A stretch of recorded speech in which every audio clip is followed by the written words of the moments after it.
Ngayon 2025 na andito na sa Rossi Santa Cruz branch ang Rossi Passion 125 Fi.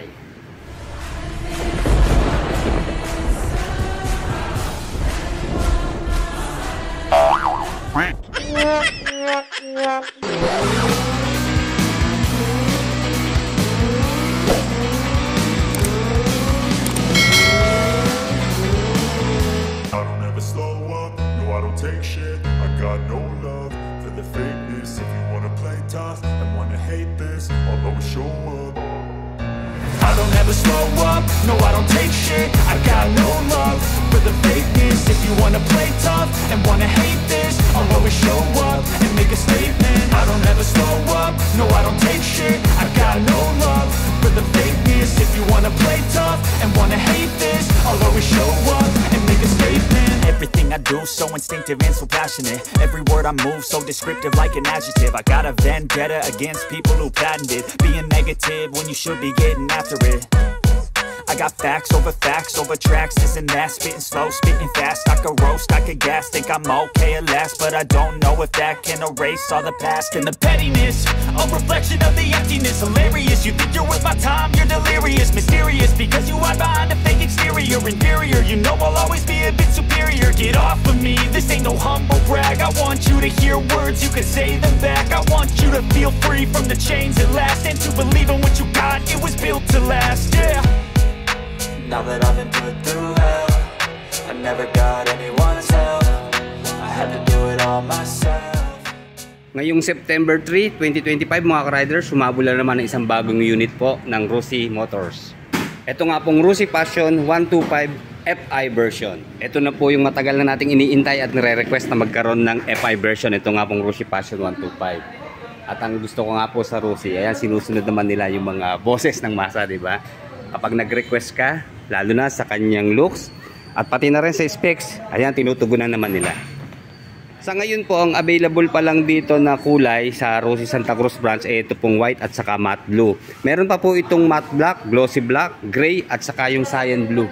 Matagal bago na upgrade itong Rossi Passion 125, di ba yung una natin na i-review yung carburetor type. So dito po sa looks or appearance, wala naman binago mga ka-riders, maliban dito po sa decals. Dito po sa front, wala naman nadagdag sa decals maliban dito sa kanyang emblem na Rossi, nasa gitna yung pong logo. At sa side profile po, ayan, nagkaroon po ng pagbabago. Meron po ditong nakalagay na Rossi, then Sport at 125 yung displacement. And then kulay red na decals. At dito naman po sa bandang likod, yung pong model name na naka-emblem na mga riders. Ayan, Passion Fi. At dito naman po sa matte blue na kulay, combined naman siya sa gold na decals. And then sa lighting system mga riders, wala naman na bago. Dito po sa version 2, all LED po. Makikita naman natin yung kanyang turning signals. Maganda ang pwersa, di ba, mataas. And then nasa ilalim ng turning signals, yun naman pong DRL. At ang pinaka-ilalim po yung split type na LED na headlights. And then ang maganda po sa turning signals mga riders, synchronize yung turning signals dito sa baba. Ayan, para kitang-kita siya, di ba? Kasi mababa nga naman po to, kaya maganda, meron din dito sa taas. And then sa taillight, compressed po siya mga riders. Magkakasama na. Patulis yung kanyang forma. Yung taillight, itong parang letter X na white. And then stoplight po itong nasa ilalim. And then turning signals magkabila. Sa front tire po mga riders, one shing tire po ang ginamit. Tube type pa rin. And then may size po ito na 70 by 90 by 14. Yung pong wheels, ayan, naka-mugs na. Magkaiba sila doon sa version 1, di ba? Matte black na po ang kulay ng kanyang wheels. Same pa rin po ng design ng kanyang mugs. And then naka-single disc na meron pong dual piston caliper. Wala po itong CBS or ABS mga riders ha. And then telescopic fork na front suspension. 80 by 90 by 40 naman po ang size ng gulong dito sa rear. And then maganda sana kung disc brake na dito sa rear, di ba? Pero naka-drum brake pa rin po siya mga riders. And then single-sided shock na non-adjustable. Pero ang maganda po dito sa Rossi Passion Fi, meron pa rin po siyang kickstarter. And then medyo mahaba po yung kanyang side stand. Wala nga lang po itong kill switch sensor. Then malapad din yung kanya naman pong center stand, mataas. Kaya maganda gamitin natin ito kapag tayo magpa-park. Then maangas naman sa rear fender. Maporma, di ba? Parang pang sniper na rin. Kaya lang medyo makitid siya, di ba? And then sa kanya pong stock na muffler, medyo mahaba, round shape. Then plastic na head guard. Mahaba naman hanggang sa elbow, covered siya mga riders. And then meron po siyang 800 ml na engine oil capacity. At sa gear oil capacity po, nasa 100 ml. Air-cooled pa rin po yung kanyang cooling system mga riders. Props lang po ito na parang pang radiator ang datingan, di ba? Dito kanyang pan cover. Pillion footrest. Ang ganda ng korte niya, di ba? Hindi mo halata na footrest siya, oh. Yan, aluminum po siya mga riders. Nakahulma dito sa fairings. At ang nagustuhan ko po sa scooter na to, wala dito sa floorboard yung pwesto ng kanyang battery, kundi nasa U-box niya. Pero tignan muna po natin tong kanyang gulay board. Ayan, sexy siya pero malapad din naman. Hindi tayo masyadong piki pag tayo po ay nakaapak. Ayan, dito po sa pwesto ng ating sapatos ay magagaspang. At dito sa gitna medyo madulas naman. Meron po siyang utility hook dito sa gitna. Kompleto rin naman po ng pocket, left and right side. Maliit lang po ang pocket dito sa right side, kasya lang ang cellphone. And then dito medyo malapad sa left side. Wala nga lang po siyang takip mga ka-riders. Sana nilagyan na rin ng charging port po. So dito po sa version 2 ng Passion 125, wala pa rin po siyang charging port mga ka-riders. Susi pa rin po siya. Ayan po yung kanyang dalawang susi. And then full analog pa rin po sa panel. Ang speedometer, odometer, fuel gauge, and then turning signals, high beam, low beam sign, check engine sign. Sa switches and button po, ganun pa rin naman, high beam, low beam, horn, turning signals, and then meron po siyang hazard dito sa right side.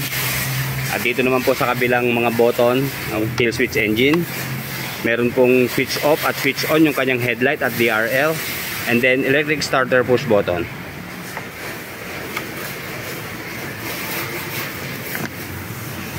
Wala pong battery mga riders, sa kararating lang po kasi. Okay, dito po sa U-box, maliit lang hindi ho tayo makakapaglagay kahit anong klaseng helmet. At ang sakto lang po dito sa U-box, syempre yung kanya pong motorcycle cover, kapote, saka ilang basic tools, documents. And then sa fuel tank capacity, nasa 4.1 liters po. At sa fuel consumption naman, maabot na po ito ng 50 kilometers per 1 liter dahil fuel injected na nga po itong bago labas. At meron po siyang top speed na nasa 95 to 105 kilometers per hour. And then para sa safeness natin mga riders, wag na po natin itry yung maximum speed. Delikado na po dahil po sa kitty dito, sigurado magaan lang po yan. So habang mabilis ang papatakbo natin, ganun tayo kagaan. So delikado in case na tayo po ay masabayan ng mga rumaragasang truck o anuman sasakyan, pwede tayong madala. So yung makatakbo po tayo ng 70 kilometers per hour para sa 125 na Passion, panalo na rin po yun mga riders. And then check po natin yung kanyang upuan. Ganun pa rin po ang ginamit mga riders. Single tone lang po siya, wala na mga stitches. Basta makapal naman po yung kanyang seat cover. Then magaspang naman, tamang-tama sa ating pantalon, kakapit po yan. Then sa shape naman po, hindi siya masyado malalim, oh. Pero mamaya, uupuan natin para ma-prove natin kung talaga bang malambot. Pero pag hinahawakan ko, okay naman, oh. Lambot siya mga riders. Nga pala, para sa mga beginners na rider, tamang-tama lang po itong Passion 125 na FI. Tumitimbang lang po siya ng 95 kilos. And then sa ground clearance, nasa 130 mm at 750 mm na seat height.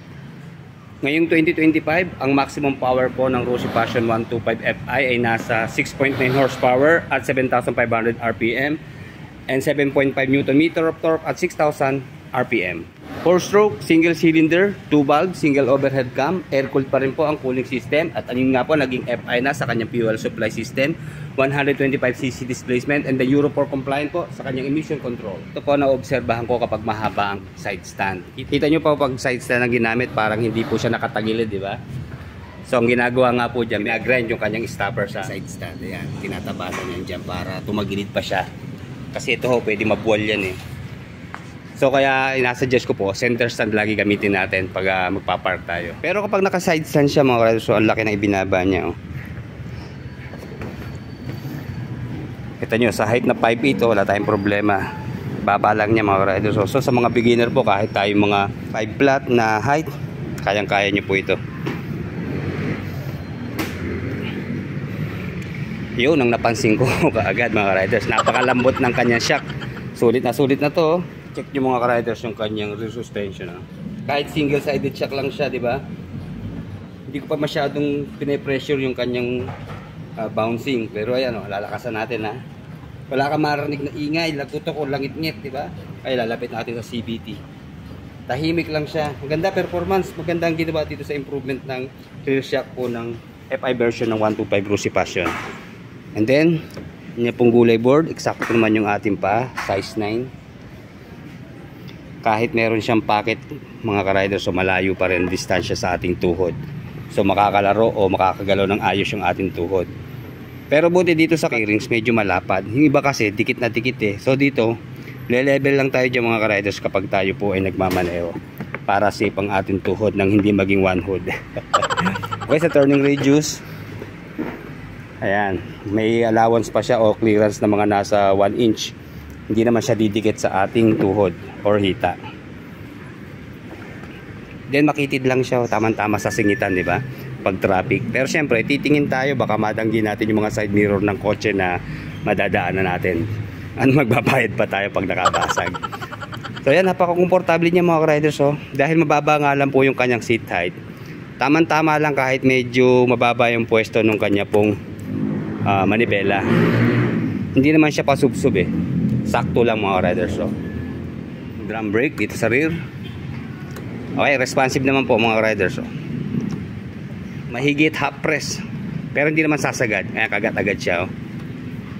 Disc brake sa front. Okay, ito po ang malakas. Yan, narinig ko yung response po ng fork, oh. Naka-screen po kaya medyo maingay, saka merong linoleum. Kaya may sound po siya. Pero maganda po ang response ng kanyang preno.